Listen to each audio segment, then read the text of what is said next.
Welcome to part 4 of sequential decision problems from framing to modeling to solutions. This is part 4, which will be a brief segment on teaching materials. So the first of my teaching materials is my graduate level book. This is a technical book for people who want to actually develop software. So it's got the mathematics at a level for writing code. This is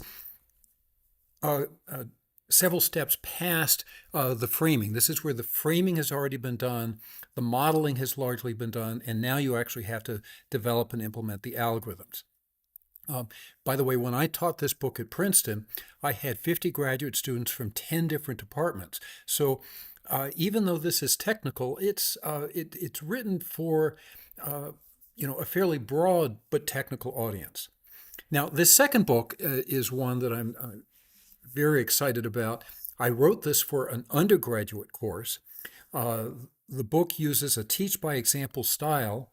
With the exception of chapters 1 and 7, every chapter features a different application modeled using the Universal Modeling Framework. I provide a narrative, the 5-step Universal Modeling Framework. I have a discussion about modeling uncertainties.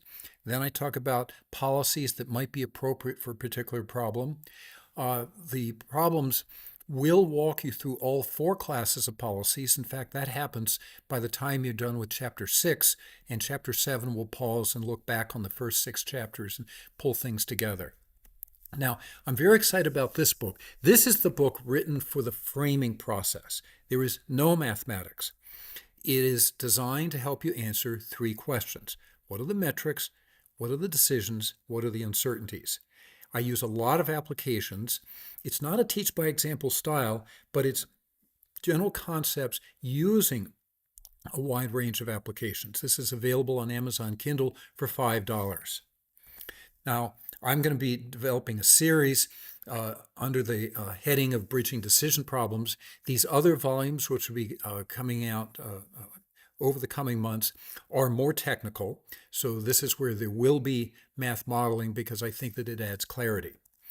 I'm very excited about this book, which I did not write.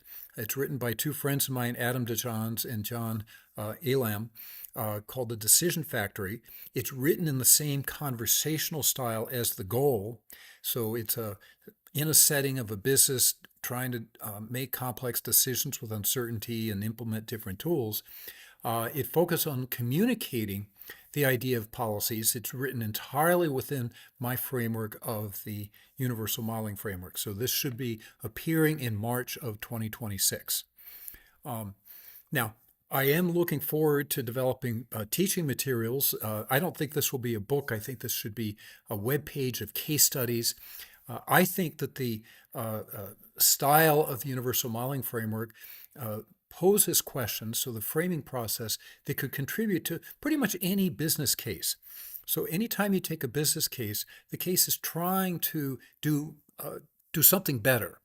And I would like to challenge people to start learning to ask, okay, if you want to do something better, what are the metrics? How are you going to measure better?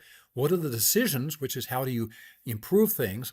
And then what are the uncertainties, because they just always exist. Now, there's a number of other more detailed questions like discussion of potential policies, identification of the information that is needed, suggestions for ways to estimate quantities that are not known and they're uncertain. And then, of course, we like to start developing the skills for identifying risk events and risk metrics. So thank you. That ends the 4 parts. I once again refer people back to my resources webpage, tinyurl.com/SDA links. I will keep updating this webpage. It's a resources webpage. There's a number of links to various other sources of information on sequential decision problems. Thank you very much.